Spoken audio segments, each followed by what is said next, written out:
Hello, powerful people. Welcome back to the Power at Work blog. I'm Seth Harris, a senior fellow at the Burns Center for Social Change. So delighted to have you back watching a blogcast here on the Power at Work blog. I hope you've seen some of our other offerings, but today we've got a really interesting one. We're going to talk about an issue that doesn't get talked about a lot in the labor movement, but I think should be talked about more, and that's one of the reasons we're doing this blogcast. I think you'll find it's an issue that's very much in line with other issues involving unions and worker power and discrimination in the workplace. We're going to be talking with Amy Livingston and Sarah Lazare about the role of unions in defending transgender union members and transgender workers against discrimination and oppression in the workplace and beyond the workplace. Sarah and Amy are the authors of an article that was published by In These Times magazine in partnership with Workday magazine. It was entitled 5 Things Unions Can Do to Defend Transgender Workers. Now, our producer, Asia Sims, the indefatigable Asia Sims, and I really found the article compelling in a number of ways. And you'll hear me talk with Sarah and Amy about the reasons that we thought it was compelling. So we wanted to help them promote the article. We wanted to help elevate the issue. We wanted to discuss it in greater depth and engage you in the conversation. Sarah Lazare is the editor of Workday magazine and a contributing editor for In These Times. She's had a really long career in independent journalism. She's written, in addition to those 2 publications, she's written for The Nation, she's written for Yes Magazine, Al Jazeera America, and others. Amy Livingston is a labor educator at the Labor Education Service for the University of Minnesota. Can I just say, we don't praise labor educators enough. We don't talk about what they do enough. They're so incredibly valuable to the labor movement, helping folks to learn the craft of being a trade unionist and a trade union leader. Amy provides steward trainings and courses on collective bargaining, grievance handling, contract enforcement, labor history, labor law, union leadership, internal organizing, and she's been particularly engaged on the issue of unions and workers who are struggling for racial, gender, and disability justice in their workplaces and also in their unions. Now, let me just, as a slight digression, let me say Sarah was nice enough to educate me off camera so I wouldn't be embarrassed by the fact that I hadn't really done my research, that she and Amy actually work together. Workday magazine is housed inside the Labor Education Service, which I did not know. I should have, but I didn't. And so Sarah let me know that, so I told her in this introduction I would make that clear. So she and Amy are co-workers. This article was a partnership between Workday magazine In These Times and the Labor Education Service. This blogcast was the product of that collaboration. So a lot of collaboration going on all over the place. And let me just say that's exactly how it should be in labor world. Glad to contribute to that. So you're really going to enjoy listening to these 2 author, educator, activists. The topic of trans workers and unions is an important one. It tells us a lot about where American society is right now, and some of it, frankly, is quite ugly. Some of it is quite hopeful. It also talks about how far we've come. But it also, I think, tells a very, very important story about the role of unions, not merely as forces for economic justice, but also forces for social justice and workplace democracy and in the fight against right-wing extremism and discrimination and oppression. But before we get to our discussion, let's talk about some of the latest labor news. I'm recording this on Tuesday, October 30th. There's always labor news breaking, for goodness sakes. I mean, this has been we're making history every day in 2023 on the labor front. But let me focus on what is undeniably the biggest story of the last week, which is that the UAW has tentative agreements with all 3 of the big 3 U.S. automakers. In essence, all the companies have agreed to the same agreement, and it's a very, very good agreement for the UAW's 150,000 auto worker members. Of course, the UAW now has to go through a ratification process. The members have to vote. What I say about the agreement matters not at all. It's what they think about the agreement. If they think it's a good agreement, that's what ultimately is going to matter. But I expect that all three members, the contracts have to be separately ratified at all three companies by the UAW members at those three companies. I expect all three contracts are going to win ratification. The UAW is already asking its members to end the strike and return to work, which I think is an indication that they sense, that their polling and that their interactions are telling them that the members will vote to ratify. There's some question about what the margin in the ratification vote is going to be. I've been saying since the beginning of the strike that President Fain almost certainly would like to see a ratification vote north of 60 or 65% to show that he is bringing the union together. They had a quite contentious internal election that resulted in President Fain winning by just a few hundred votes. But I think in this process, he wants to show that the union is coming together around the core function of collective bargaining and advancing the interests of their members, both economically and otherwise.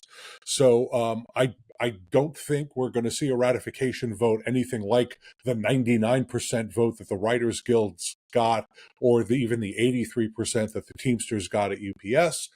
But I think we're still going to see a fair margin coming out of the ratification vote at these three companies. It'll be interesting to see how they play out. It'll also be interesting to see if there's a difference in the votes in the three companies. There are differences among the companies. For example, the General Motors UAW members went out on strike as recently as 2019.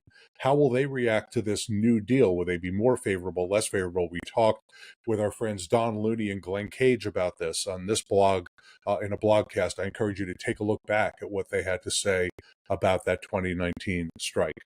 The agreement, among many other things, includes a 25% pay increase over the life of the contract. 11% is going to be paid right up front, at least in the case of Ford. That's the way it's going to work.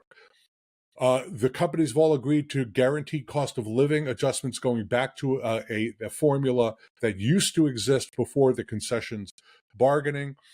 Temporary workers and new workers are going to get even more robust, really huge, immense pay increases, which are going to make a tremendous difference in their lives and propel them into the middle class. Temporary workers are going to be made permanent. Some of the new temporary workers will be made permanent after a short period of time. I think in 90 days in the case of Ford. There's a faster timeline from getting to the highest pay grade, the highest employment status in the companies, and there are increases in pension and retirement contributions. But there's a lot else. For example, the union won the right to strike if companies close plants, which is very, very, very important. That is not, closing a plant is not a mandatory subject to bargaining, but the unions have won a contractual right to strike. Very important for them to be able to bring pressure on the companies when the companies start laying off members through plant closures. Of course, it's not everything that the UAW wanted. It never is. Right, but by any measure, it shows that the strike worked. The union used an approach that was different from its past approaches. In the past, the union has bargained a contract with one company, and then that contract served to set a pattern for the other companies. That was true when there was a big four. Now that there's a big three. The way they did it this year with the stand-up strike was they did pattern bargaining by issue. So they would push Ford on an issue and get them to give a favorable outcome on one particular issue. And then that set the standard on that issue for the other companies. But it was possible that General Motors did better on another issue, and that set the standard for Stellantis and Ford. And so they were sort of whipsawing the companies against one another to move forward on individual issues. It was really pattern bargaining by issue. And the result seems to be an extremely good result. Again, pending how the members feel about it, they are closest to it and they understand it certainly much, much, much better than I. There are two big remaining questions. The first question is, what does this agreement mean for the UAW organizing the electric vehicle battery manufacturing facilities, the joint ventures that include the big three U.S. automakers, but also include other companies, including some foreign automakers? The answer is, right now, we don't know. The bargaining over that issue is going to have to continue. That was not a part of this contract bargaining. The UAW has said that General Motors agreed to include those battery workers in its master agreement. I'm hearing that there's some dispute about what actually exactly was agreed to, but the two sides are going to just simply have to battle it out. And at least as far as I can tell, Ford and Stellantis have not reached a final agreement about that representation issue. The second question is, will this contract help the UAW organize Tesla and the foreign automakers who have really resisted, very aggressively resisted? Many of them are in right-to-work states, although Tesla's main factory is in California. And I think that's the biggest question of them all. It's certainly going to help. The contract, this rich contract, is certainly going to help. It makes the case why a union is important for auto workers, but the companies who will oppose union organizing with every penny they can possibly spend, they've shown that. And if you didn't know it, the CEO of Tesla is a guy by the name of Elon Musk. And I'll just sort of leave that comment there. I'll let you draw your own conclusions about the fact that Elon Musk owns Tesla. In a Bloomberg article written by friend of the blog, Josh Idelson, I predicted a battle royale at Tesla, and I was almost certainly understating the case when I said that. Okay, so that's the big labor news for this week. Now let's turn to our interview with Sarah Lazare and Amy Livingston talking about unions and transgender workers. Enjoy. So Sarah and Amy, first of all, let me thank you very much for joining us on the Power at Work blog. We are very excited to have you and to talk about and lift up your wonderful article in These Times magazine about transgender workers and unions. We thought it was just great. And I'll say this, if you don't mind my lavishing you with praise right at the beginning, I'm sort of raising the bar by doing that. But let me say there are several things I really liked, I especially liked about your article. The first is that this is an issue that doesn't get talked about a lot in the labor movement, but it's an important issue in the context of unions and worker power and workplace justice. And you're raising it in your article, which, let me just say, I think is one of the most important roles that independent journalism and independent journalists can play, is talking about the issues that don't get talked about enough in the mainstream media or in the mainstream debate, which I think I think that's terrific. I also really like that you are unabashed in your position that gender identity is a workplace issue. And as a result of that, unions have an important role to play in advocating for their members, in advocating for fairness in the workplace, and advocating for the kinds of things that, frankly, they are advocating for in a lot of other contexts. So let me start by asking, am I reading the article right? Let me start with you, Amy. Is that a fair starting place for where this article is coming from? Is this what you were thinking about when you were writing it? Yeah, absolutely. I think we were sort of watching in horror, as many people were, as we started to see this rise in violence against transgender people, legislation targeting transgender people over the course of the last several years. And we started reflecting on the sort of unique position and responsibility that we feel like unions and the broader labor movement has to defend trans, non-binary, and gender expansive people in their workplaces and within our broader society. So that was really the kind of context for us. And I think your reading of it is spot on. That's where Right. we were coming from. It's nice. I get it right. Every now and then I get it right. Sarah, what were you thinking about when you decided to take on this project? You've written about a long list of issues and a whole bunch of independent publications. What made you decide to get involved with this issue? So it's clear that right now, targeting transgender and gender expansive people with vitriol and incitement is a key animating force of the right wing and the far right.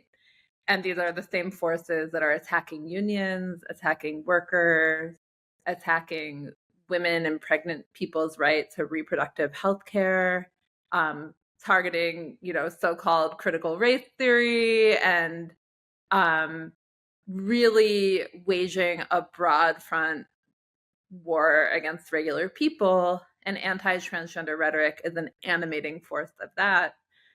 So that was really a starting point for me. And then that led me to the question of what is the responsibility of the labor movement to push back against this?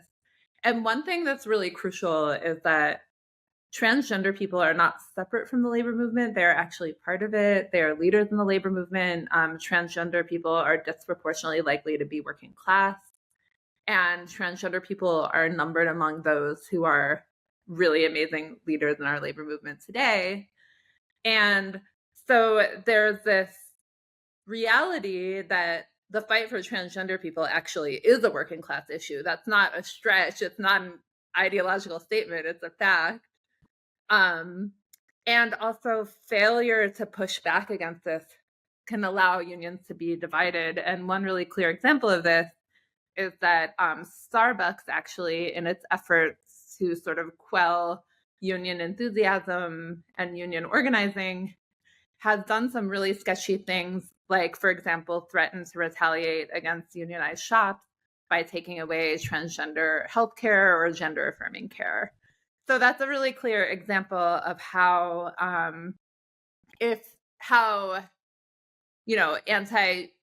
how the labor movement really has to be united on this, because it's in everybody's interest.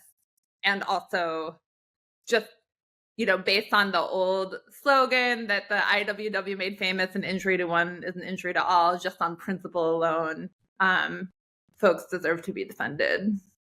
And that Starbucks example that you pointed to is really reminiscent of the ways in which bosses used race to try to divide workers. They used professionals against other workers in the workplace against each other. They tried to play gender issues against workers against one another on gender issues, and posing to male workers that women workers were a threat. I mean, this is the oldest tactic in the book, is trying to divide the working class so that they can't show solidarity and support for one another. And that actually points out another of the things that I really liked about your article. I like this so much. And that is, you're just asking unions to do what unions do, right? You're not asking unions to be a symphony orchestra, right? You're not asking unions to go out and, play basketball against my New York Knicks.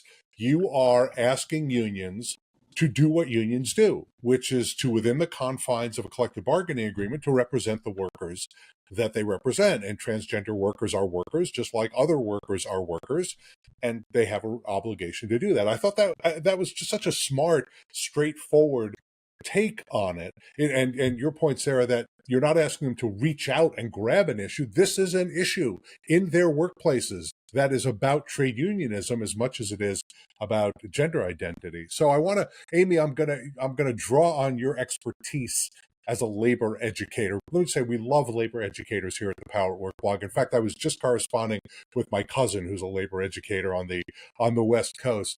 But you've been a labor educator for 10 years, and I want you to help us with some language, because not everybody is as facile with the language of gender identity as you both obviously are. So define a few terms for us, if you would. So I'll go through them one at a time, just make it a little easier so you don't have to try to memorize the list as I do it. So let's start with cisgender. What is cisgender? Cisgender is a term for someone whose sort of current gender aligns with the gender that they were assigned at birth. Okay, and transgender? So transgender then would be kind of the corollary, someone whose current gender is not in alignment with the gender they were assigned at birth. Okay, and non-binary? Non-binary is a very broad term that I think means a lot. It can encompass a lot of different sort of gender identities. for some people who reject the concept of gender altogether might consider themselves agender or even under that non-binary umbrella. So I would say, a very sort of basic definition of what it means to be non-binary is someone whose gender isn't fully reflected by the categories of male or female or man or woman, right? It could be that someone who's non-binary identifies with both of those categories, man and woman or male and female. It could be that they identify with one of those and some other genders or categories. So there can be a lot of fluidity. It's kind of a complex umbrella term. Right. But I think it's also fair to say that someone who's non-binary, because we live under this binary system of gender,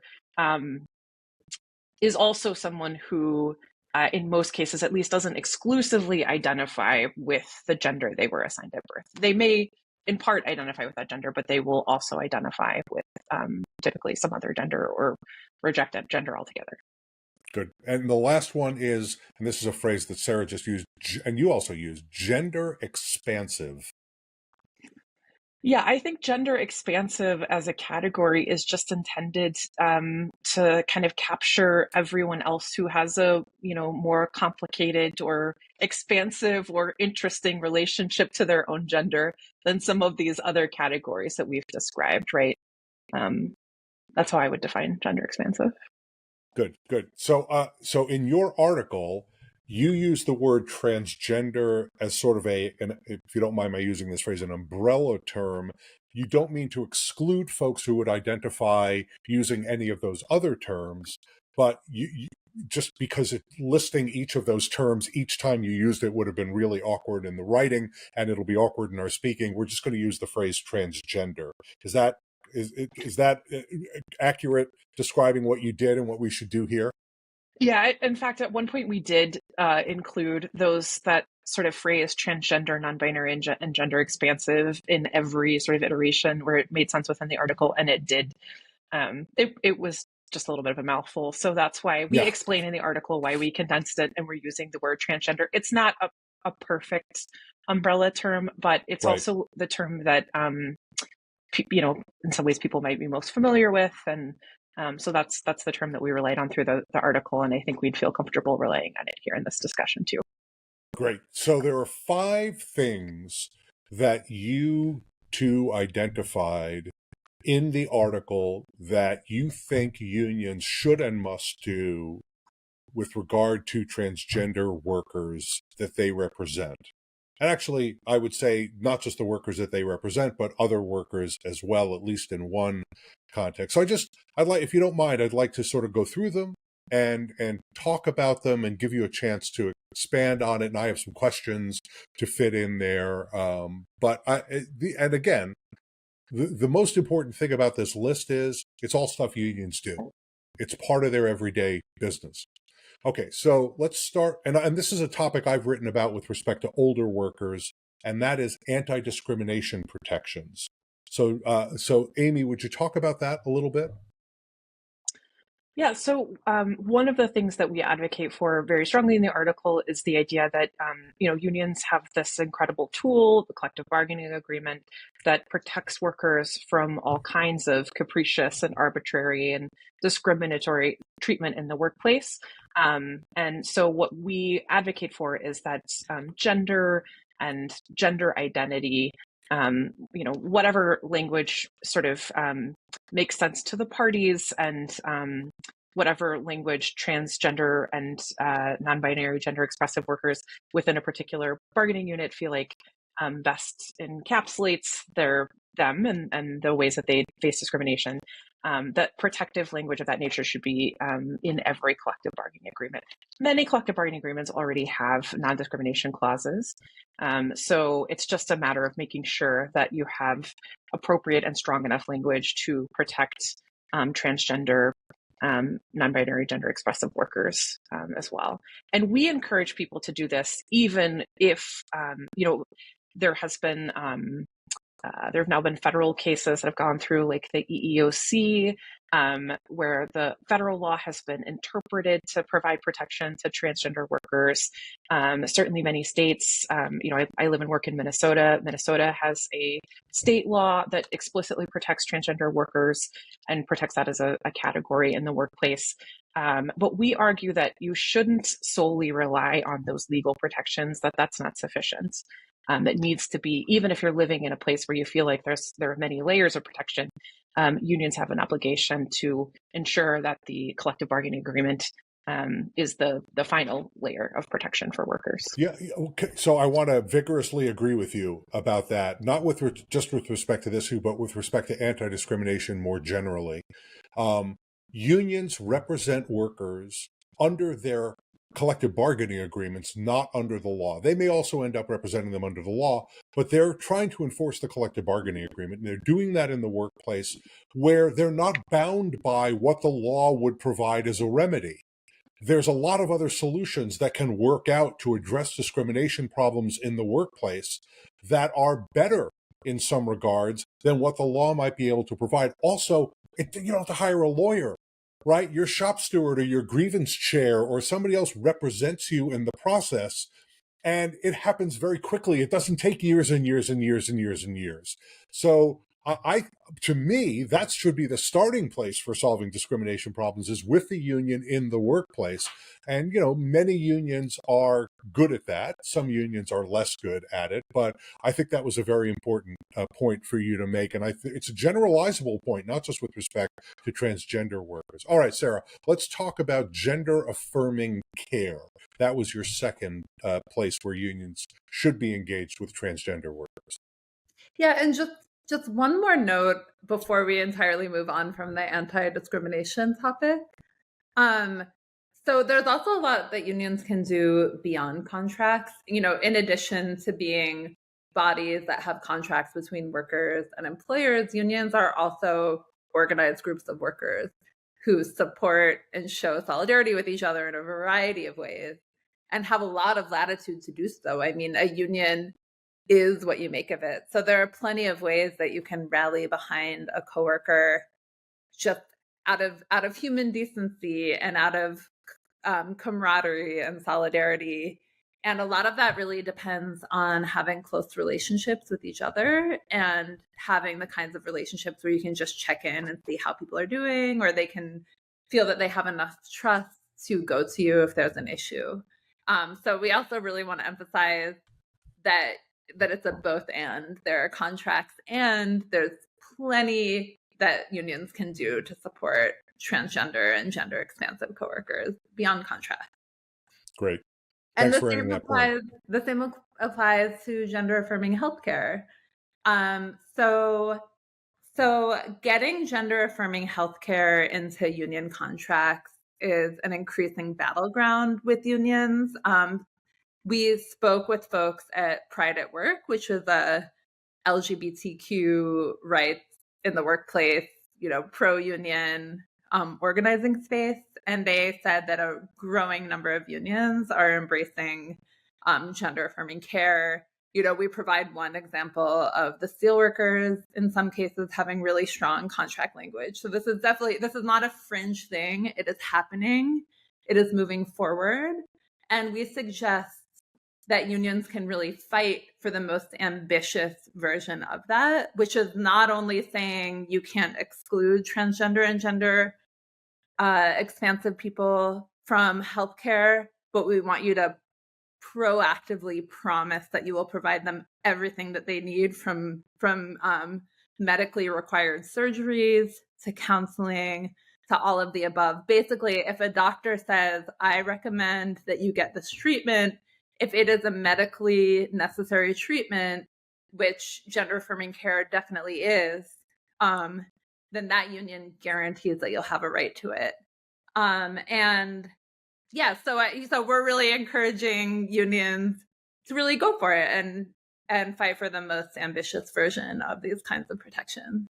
Right. And again, the kind of protections that non-union workers are unlikely to get because they don't have the power to demand it. They don't have the power to negotiate over it. They might get it sort of out of the goodness of an employer's heart, or because the employer feels they have to do it for competitive reasons. But with a union, you have an opportunity to say, this is something we collectively need to have. So a very, very important point. Sarah, let me stick with you. An issue that oddly in America has outsized cultural significance, and that's access to bathrooms. This is the issue that has been used against LGBTQ Americans, against transgender Americans. There's something about bathrooms that really appeals to the right wing. Sarah, access to bathrooms. Access to bathrooms is really important. According to OSHA's guidelines, everyone in their place of work is supposed to have access to the bathroom that is appropriate for their gender identity. So this is something that is seen broadly as a workers' rights issue, as an issue regarding workplace conditions, and it's very important.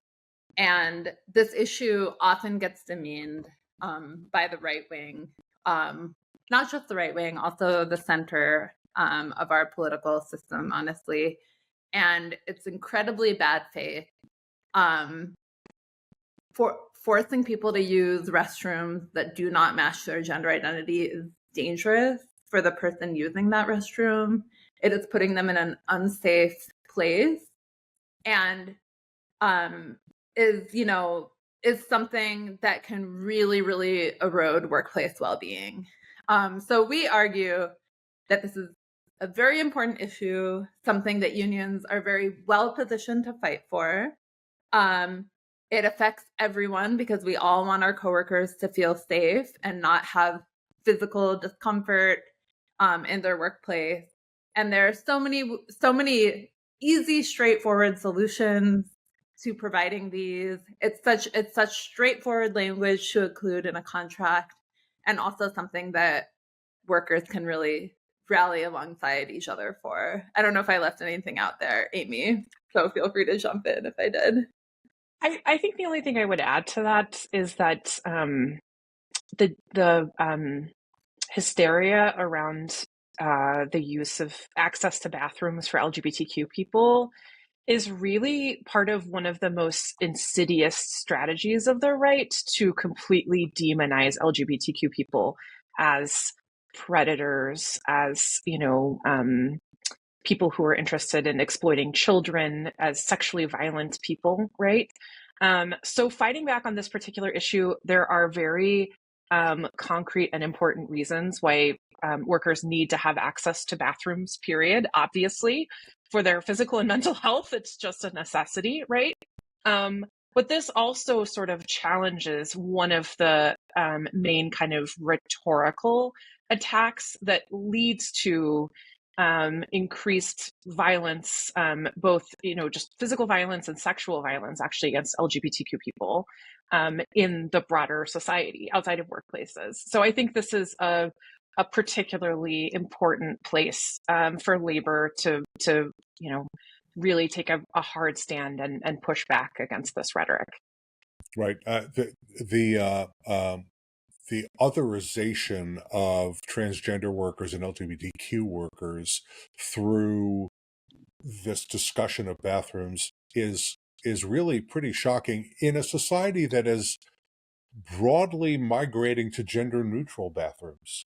Where there really is not a reason to genderize or genderfy bathrooms. I mean,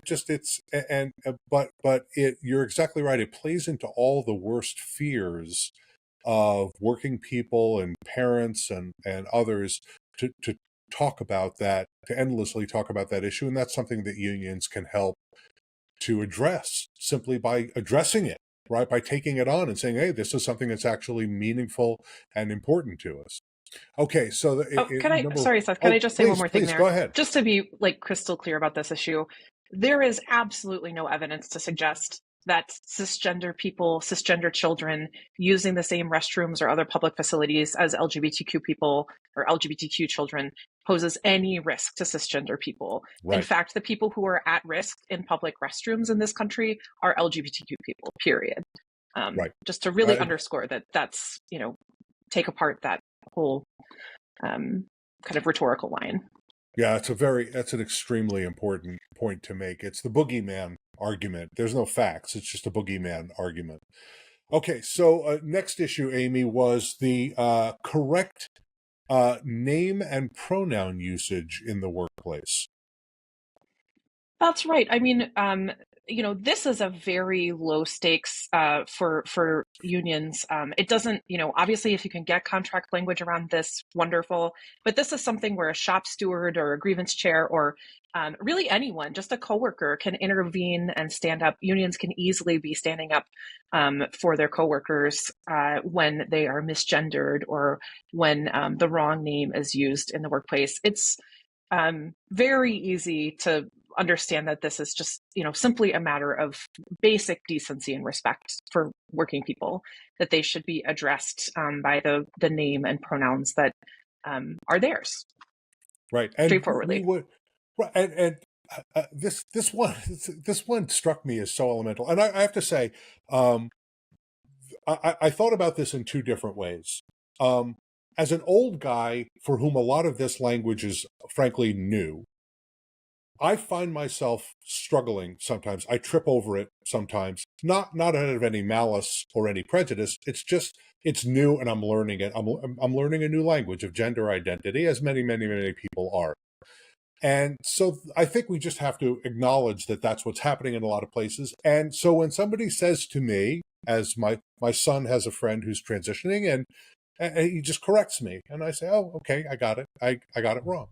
So in a lot of cases, that will be what happens. But the other way I reacted to this was, we would never allow someone on the basis of race to refer to people in a way that they feel is demeaning, or that some observers might view as demeaning, or is just inappropriate or different from what the person wants to be called.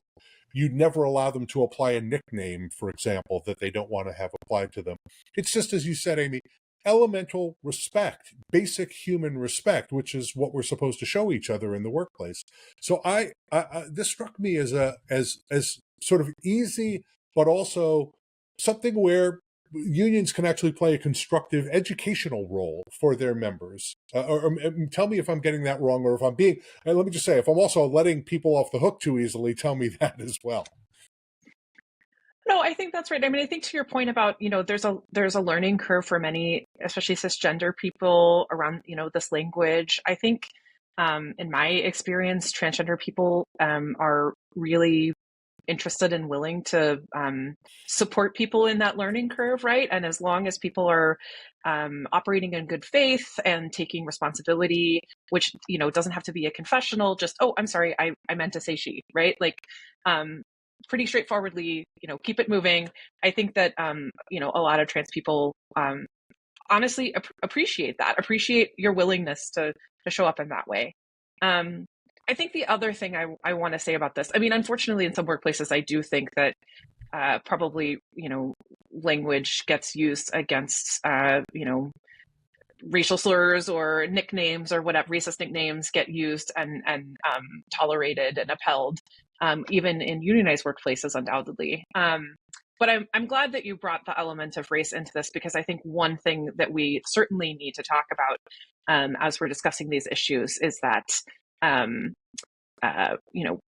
transgender workers of color are even more marginalized in their workplaces, right? Experience more marginalization in workplaces and in the broader society, and are even more likely, I think, to be victim to some of these forms of discrimination, harassment, disrespect, etc. And so unions should be particularly mindful of that, and particularly responsive and, ready to address these kind of intersectional forms of oppression that trans workers may be experiencing. So I want to ask you this, and Sarah, feel free to jump in on this. I want you to talk a little bit more about that. Why is that true? Why do transgender workers of color and also LGBTQ workers of color face the worst of what our society imposes on those populations.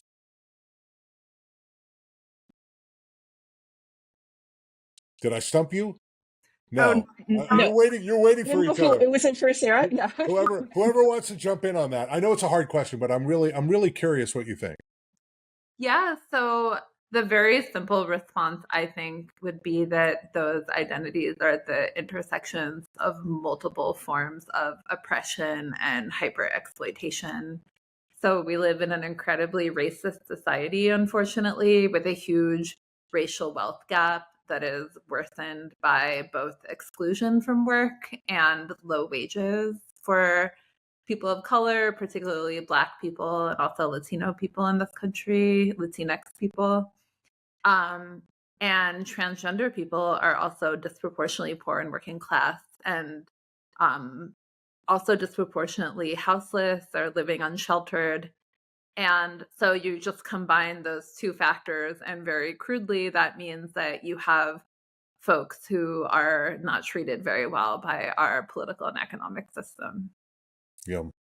Yeah.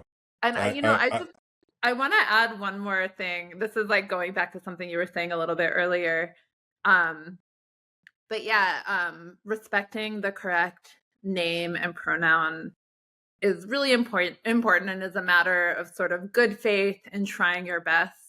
But one thing that might not be so intuitive is that there are also just a lot of documents you have to deal with in a workplace. You have paperwork, you have name tags, you have HR documents. These are all things where the correct gender and the correct pronoun and name should really be respected. So it goes beyond just, trying hard in your interpersonal communications, also just doing the legwork of making sure all of the paperwork is accurate. That stuff is also really meaningful in addition to day-to-day interactions. And so that was one of the things that we heard, when we talked to folks about workplace issues, is like, think really hard about every single workplace document, every piece of paper, every record that might have the incorrect name and incorrect pronoun, and fix it, because that is also a way of showing respect. Yeah. There's no excuse in that context. In the formal paperwork context, there is no excuse for making a mistake, at least once it's been pointed out to you, right? In interpersonal communications, people just are going to trip up. That's the way life is. But if you're filing a formal document, you have time to actually rationally sort out what you need to say and what you don't need to say. There should be no excuse for that. And that's just a corporate HR function that should be fairly straightforward, but I suspect is not. And that's one of the reasons we have unions. So another reason we have unions, Sarah, and let me give you a chance to get in on this one. And this is not necessarily about the workplace, although it's also about the workplace, and that is what you call political fight back. So talk a little bit about political fight back unions and transgender workers. Yeah, so, unions are not just in existence to defend the immediate interests of workers in one workplace, but they are also engines of working class power in this country. They can make real political change. They have large numbers. We all wish our labor movement had even more numbers. Density is relatively low, even as enthusiasm is surging. But even at a relatively low point of density, we're still talking numbers in the many, many millions. And that is a significant base with the ability to wield real power. Unions often have lobbyists in state houses that are pushing a lot of these really hateful anti-transgender bills. They have federal lobbyists. They know how to turn people out for door knocking campaigns. These are engines of working class power in this country. And the entire working class has an interest in a real pushback against this anti-trans front, which is a part of a much broader front that affects all working people and everyone who faces oppression in our society. So we tried to make the case that ideally the labor movement would dream big and would think in terms of taking this fight to the street, to the state houses, really acting strongly to be a force pushing back against this really hateful wave of anti-transgender animus and incitement. So yeah, so we make the case that ultimately the solution is political because the root causes have to be addressed. We don't want the labor movement putting out fires forever. We would also love to just sort of see a real political alternative and fight back to the kinds of politics driving anti-transgender hatred in this country. Well, I want to connect what you just said to something you said very, very early on in our conversation, which is that the labor movement, in addition to having the self-interest of representing its members, which includes transgender workers, it also has a self-interest because the people who are pushing transgender oppressive legislation, particularly in the States, are also people who are anti-union, pro-right to work, pro-child, weakening child labor laws. Go down a long list of things. Talk a little bit about that. This is transgender. The anti-transgender movement in our country is not only focused on that one issue. Talk a little bit about that, Sarah, if you would, because you've written about this a little bit more broadly as well. Yeah, well, if you just look at recent efforts to erode laws protecting children against child labor, there is a conservative effort right now to push back and to expand the hours that children are allowed to work during the school week. Say 14-year-olds can work late on a school night. There's a big push across the country, and we've seen a small handful of successes, but even the fact that there is a campaign at all is really scary because that kind of thing just creates a general climate that gives the sense that labor rights are under attack. And in many cases, it's the same people who are also sort of trafficking in anti-transgender incitement.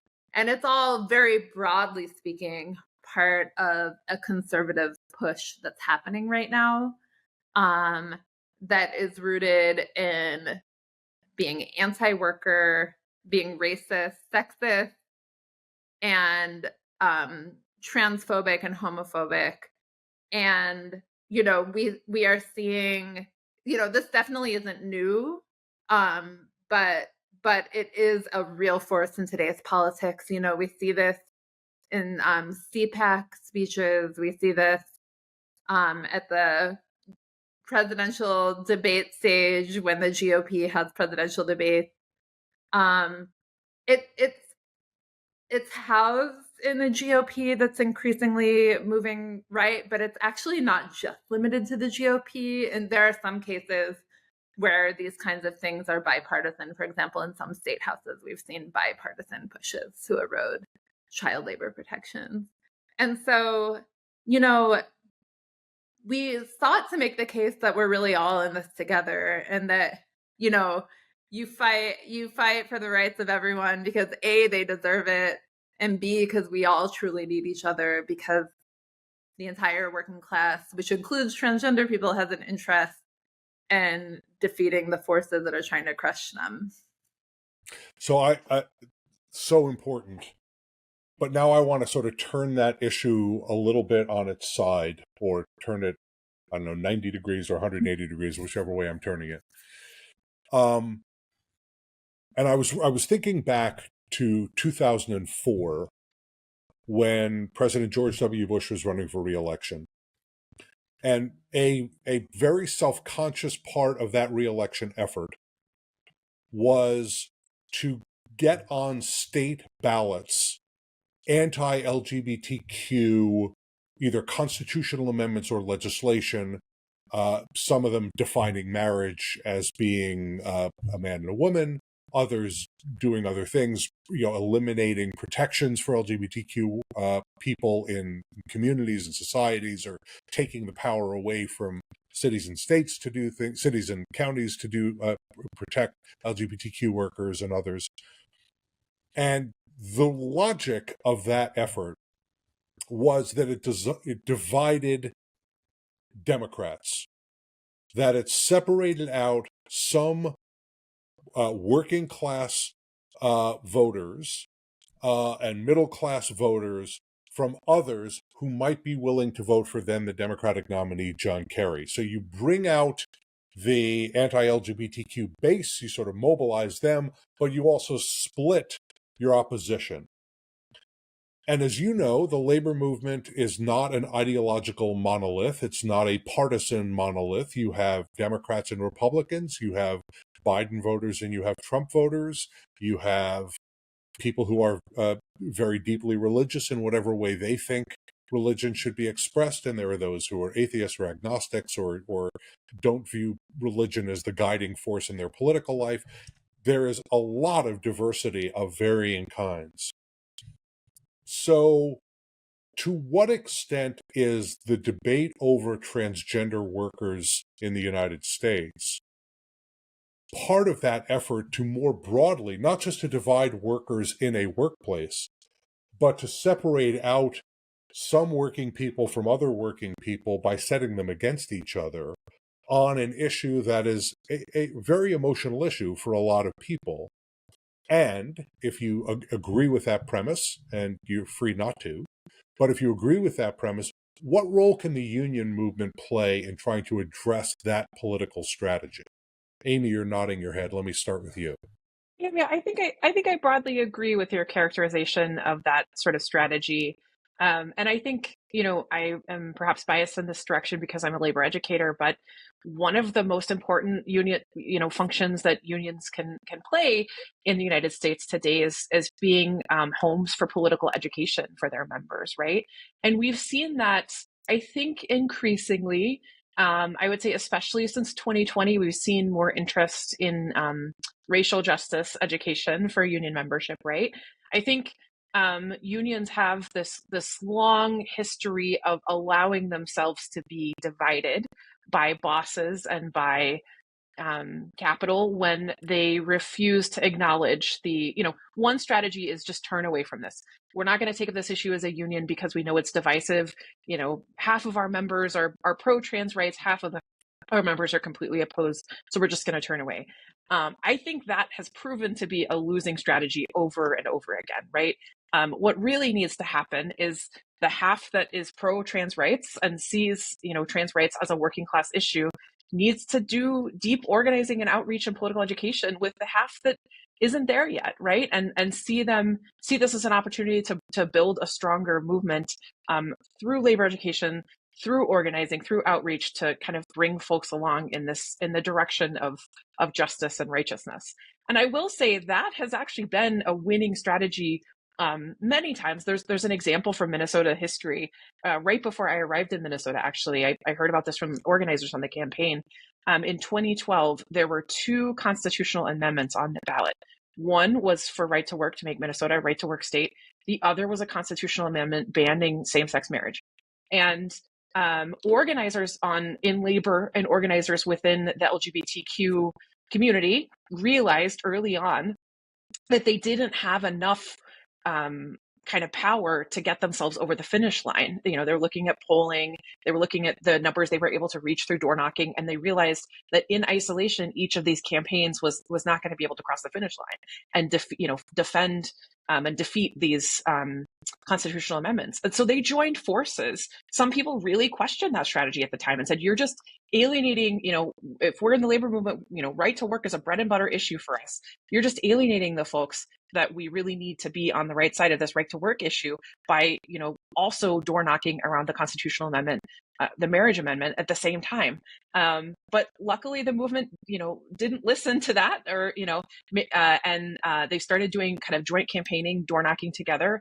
And Minnesota defeated both right to work and that marriage amendment in a moment when both right to work and marriage amendment constitutional amendments and other legislation and ballot amendments were largely successful across the United States. So I think that's a great example of how,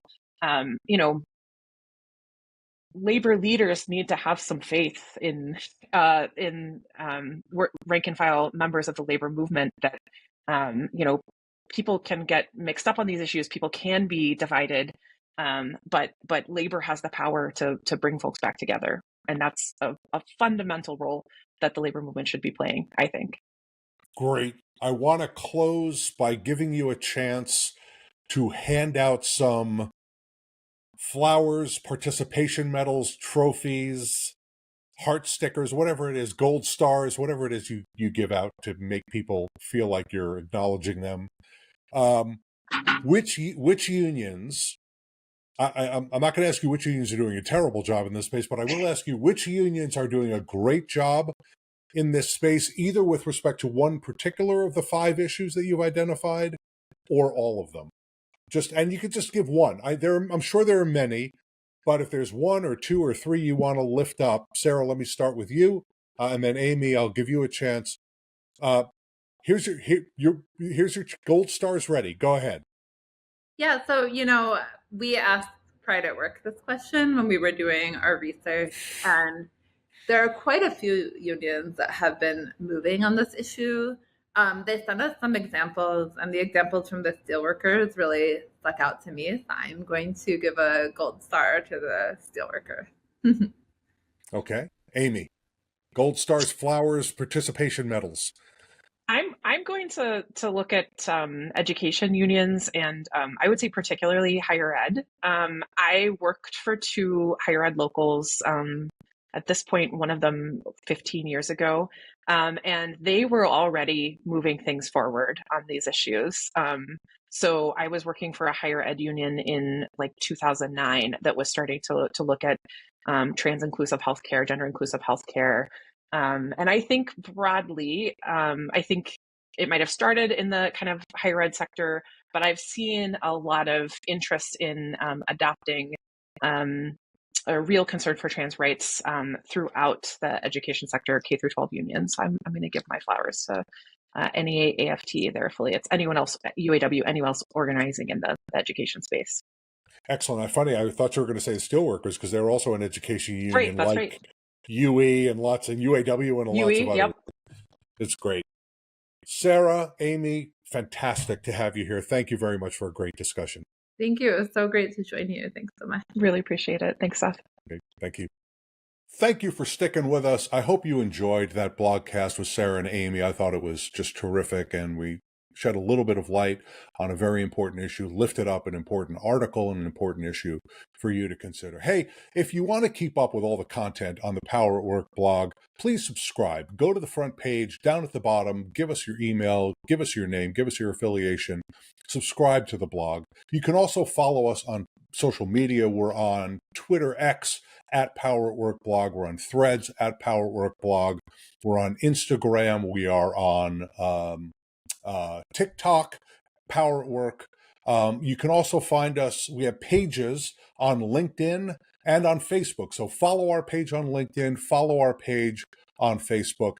You can send us messages through direct messaging on the social media, and that's a great way to communicate with us. We really would love to hear from you, but most importantly, subscribe to the blog, and that way we will send you every week an update about the content on the blog, and we'll send you the weekly download, which is a collection of a couple of dozen articles, studies, reports, opinion pieces, videos, whatever we find on the web that we think you will find interesting. It's a great collection. It's a great way of staying connected on labor news. So please do subscribe to the Power at Work blog. Thanks a lot for watching this blogcast. We will see you back here on the blog again very soon.